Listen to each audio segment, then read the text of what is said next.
Hey everyone, this is Julian from the Binary Lab, and yes, this is like the wake up hair and the wake up voice. In this video, I'm going to be sharing with you some ideas of mine on how to survive the UK elections and the UK election results that's going to be happening today and tomorrow. So if you didn't already realize, the UK elections is actually happening today and the results will be out tomorrow. So what is there to survive? Well, basically there's going to be very, very huge volatility, and if the Japan elections are anything to go by, or NFP is anything to go by, we're basically looking at something that could be 2 or 3 times of the non-farm payrolls at least. So for those of you who are like trend traders, breakout traders, there's nothing much to worry about. It's like it's basically more or less business as usual. However, if you have hedging EAs running, okay, or let's say if you have positions that are currently in profit or in loss, basically this video I wish to be giving you some ideas that I've taken on the Binary Lab EA, or the so-called the Forex Lab EA. This is actually my account where I've been doing some adjustments in the last couple of minutes just before making this video, and I hope that the adjustments that I've made will basically give you some ideas on what to do on your account so that you can survive the UK elections and actually even make a profit out of it. Okay, so first and foremost, basically the focus for what you want to do now is to actually consolidate and keep your account very lean. So what you notice here is I don't really have many positions running, and for some of the charts I've actually detached the EA from the chart because I don't want the trading to be taking place. And for other charts, you also probably realize that what I've done is that I've even, as you can see, 0 and 0. Why is that? Because what I've done here is I've actually gone in and disabled the live trading. Rather than disable live trading globally, I actually disabled them individually to reduce the number of pairs, because I want to have the pairs open. But for example, I've actually closed all the trades on the pound pairs. So anything that's pound USD, anything that's euro pound, I've closed all of them. Why? Because I don't want like crazy volatility that's going to be opening positions and closing positions all over the place, which would be either bad for spread, bad for execution, or bad for both. Okay, and so that basically is the strategy. And then the pound USD, if you didn't realize already, actually tends to influence the euro USD a lot as well. So for that reason, what I've done is that I've actually minimized and closed out any possible euro USD positions. Furthermore, I've also closed out and reduced positions on the Aussie USD. Why? Because Aussie USD is very frequently affected by the euro USD, and so is the New Zealand USD as well. So therefore, I've minimized whatever I could, and even for this one, there were previously more open positions than this. I just significantly cut them down.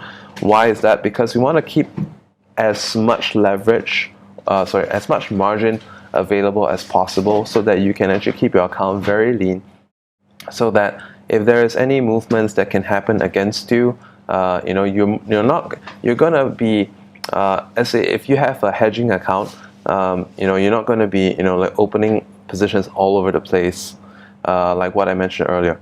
The next thing that you should do also is that if you happen to be having some kind of a hedging account that actually opens positions like every X number of pips, okay, so what you should do is that you want to increase your pip step. So what is a pip step? Basically, a pip step is like the distance between one entry to the next. So for example, like right now, I'm just going to try and show you what the pip step is. So for example, the pip step between here and here is like 69. So 70, so-called. What I would recommend is that for today, tomorrow, first of all, like I said, if anything that's in profit, let's say if you have buy positions and sell positions, and if you look at the net, you're either at a break even or at a small gain or a small loss, just close them off entirely and just keep them shut. Okay, and then for anything that you've reduced already, and for example, if if you have like hedging EAs running, so let's say if you have 7 positions and the last 3 positions are like negligible, they're not, either maybe one is making a profit and the other 2 are making a small loss, and or let's say break even if you close all 3 positions together, then do that, because then you reduce your open positions from 7 down to 4. Okay, and then when you reduce your position from 7 down to 4, this reduces the damage that you can possibly sustain if the move happens against your favor. Now, the next thing that you want to do as well is that you want to double your pip step. I just mentioned to you pip steps, so double them. So let's say if you're currently at 70, double them to 140. If you're currently at 50, double them to 100. But generally speaking, you should be having everything at 100 pip step, if not more. Okay, just for this weekend, and then after the election time is over, you can set them back. But I would actually recommend that you can actually set them off to Monday. Something that some of you may, if some of you are like more like beginner in this and you're like, oh, I just got an EA from somewhere, it's been making me money, but at the same time I'm kind of concerned about what can happen in the next couple of days. What I recommend that you do is just close down everything that's in profit, and use your profit to net off any losing positions. So basically, if you have $200 in profit of floating profit, take that, and then you may want to actually take up to like $250 or $300 worth of loss. Just close them all together. Okay, and then after that, just turn off automated trading, which is the button over here. Turn off auto trading, and then just leave that off till Monday. And then come Monday, you still want to actually Monday you can probably reduce your pip steps by 25%. So let's say on Monday, if your pip steps are all at 100, you can reduce them to 75. Wait for the first 3 hours on the market to go by, and then basically you should be fine.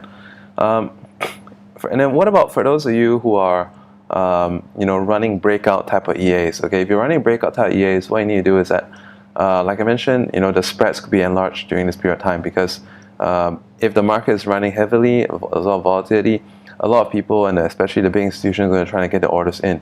So if the big institutions are trying to get the orders in, what you need to do is to actually increase your spread buffer. So if your spread buffer is currently like 1.5 pips, then you want to maybe increase it to like 5 pips so you can get your orders in. Okay. There's no point in increasing more than 10, because sometimes if the broker is charging a big spread for you, then there's no point, and probably that best leave them shut. What about some good brokers to trade on this coming weekend? Okay, I recommend like FX Primus and Teal Markets. They accept people in most countries except United States, and their spreads are also really low. So I have the links in the video description so that you can actually join them. These have the lowest spreads. I do not recommend XM. I do not even recommend FXTM. The best ones for spreads during this weekend will be FX Primus and Teal Markets. Okay, and then in terms of leverage, take note that during this weekend leverage will be reduced.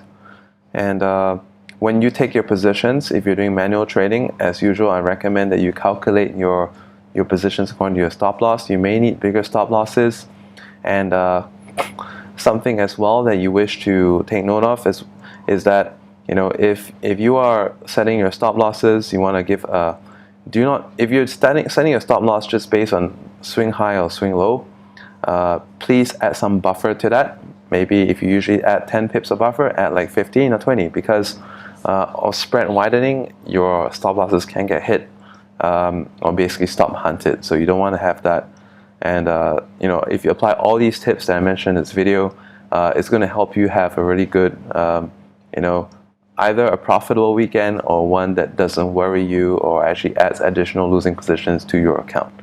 So this is Julian from the Binary Lab and the Forex Lab. If you wish to check out the things that I do surf on to my sites and Facebook pages down below. Bye for now. Good trading.